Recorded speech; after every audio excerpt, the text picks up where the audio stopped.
Good morning, Senator. Good morning, Bob. Welcome to our February 4th. Senator, the Senate once again is holding Commonwealth Conversations tours.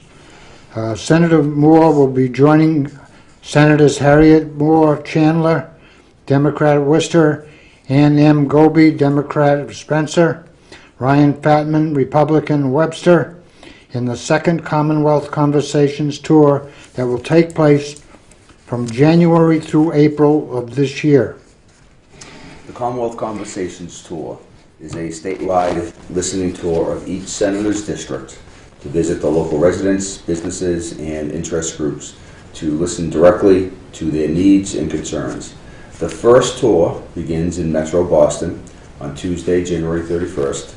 The goal of the tour is to foster more civic engagement while helping each senator learn more about issues of their own Senate districts.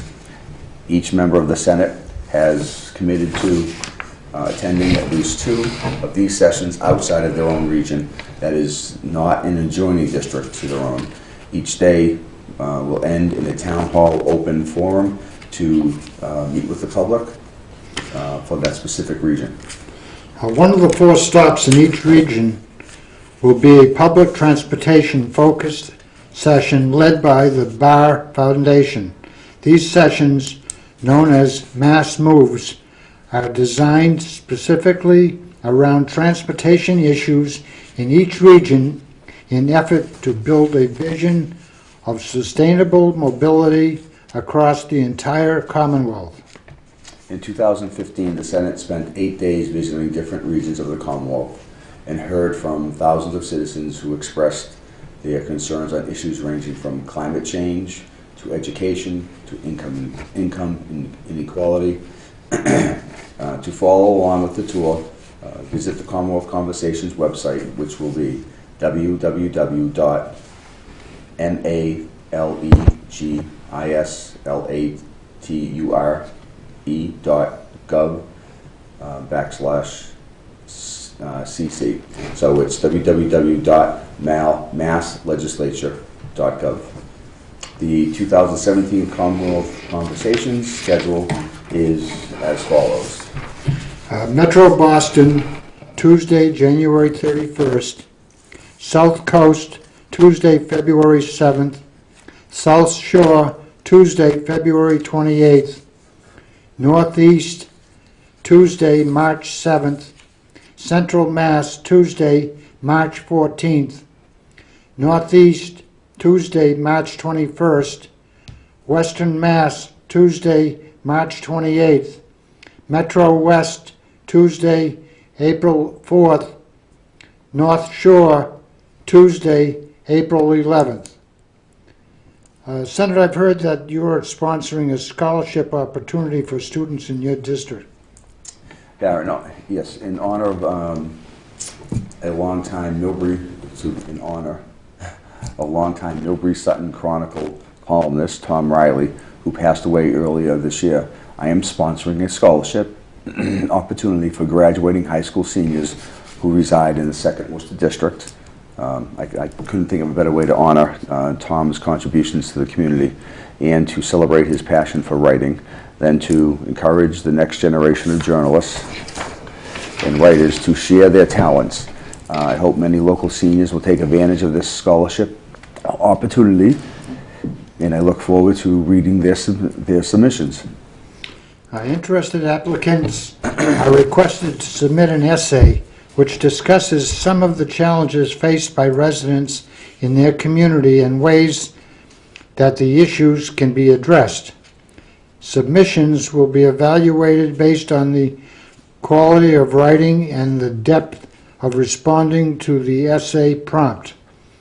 The scholarship will be awarded in May to one student in the amount of $500. The 2nd Worcester District comprises of the towns of Auburn, Grafton, Leicester, Milbury, Shrewsbury, and precincts 2 and 4 in Northbridge, Upton, and wards 5 and 7, and precincts 1 and 5 in Ward 8 in the city of Worcester. Access to the scholarship application and additional information is available on the Senator's website on www.senatormikemore.com/scholarship. The 190th General Court has convened and the Senate has adopted these rules for the session. Can you tell us about some of the changes that have been made? Yeah, the Massachusetts Senate passed two sets of rules. The first establishing the operating procedures for the Senate, and the second establishing joint legislative rules between the House of Representatives and the Senate. Both sets of rules will govern the operations of the legislature for the 2017-2018 legislative session. These changes to our joint rules reaffirm the Senate's leadership role in bringing more transparency and accountability to the legislature. The votes taken to enact these changes strengthen the rules reforms initiated in the Senate. The Senate's first debated the Senate rules that will govern the operations of the Senate for 2017-2018 session. Changes to the rules for the Senate include requiring the agenda for informal sessions shall be available to the public at least one calendar day prior to the start of the session, allowing a court officer to vote for members who are disabled or due to a condition related to pregnancy, childbirth, or nursing a child, establishing rules for electronic voting, and expanding the ability of the Senate Committee on Climate Change to receive and hear bills related to climate change legislation.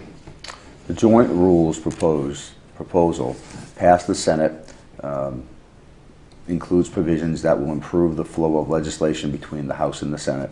These changes include Joint Rule 10 Day.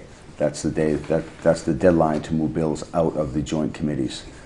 Will be moved from the third Wednesday in March of the second year of the term to the first of the second year. The House and the Senate agree that the existing joint committee structure and composition will remain in place. The legislation will be reported to the branch where it originated, unless the Joint Committee decides otherwise under its own rules.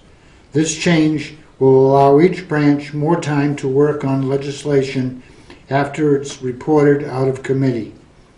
To allow more time for differences in legislation to be worked out, conference committees must be appointed no later than 2 weeks before the end of the formal session on July 31st of the second year.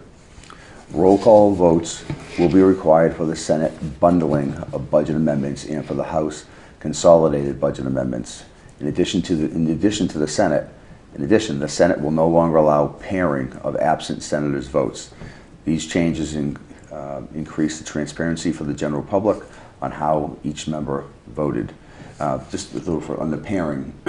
If you had a senator who was not able to attend the session, you could ahead of time work with another senator who was going to vote in the opposite of what your vote was.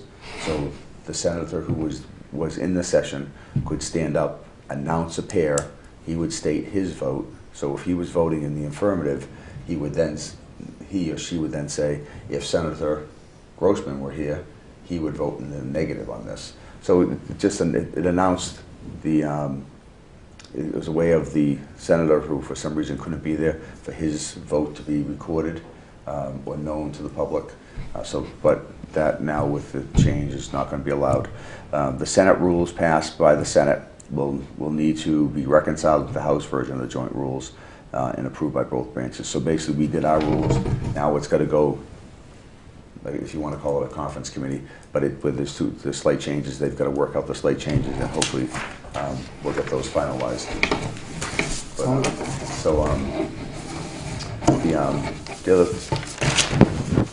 the big change is really the legislation coming from the committees, allowing them to go back to the House or the branch that it originated from. So now if you've got a joint committee, if you've got if you've got legislation that the House may not be particularly interested in moving on, if it's a Senate bill, well, the Senate can vote and act and vote to move the bill out of committee and send it to the Senate. And this way, there's no issue, and the House will be able to do the same thing. So it gives a little bit more discretion on each branch to establish some priorities and move some priorities ahead.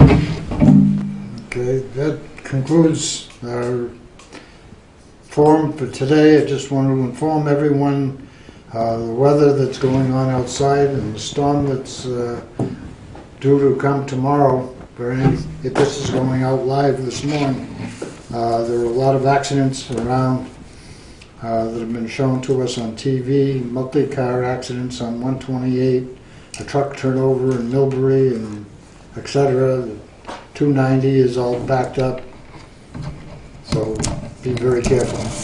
Yep, be safe, and hopefully remember when shoveling tomorrow, take it easy and don't put any undue stress on yourself that could cause any sort of physical harm.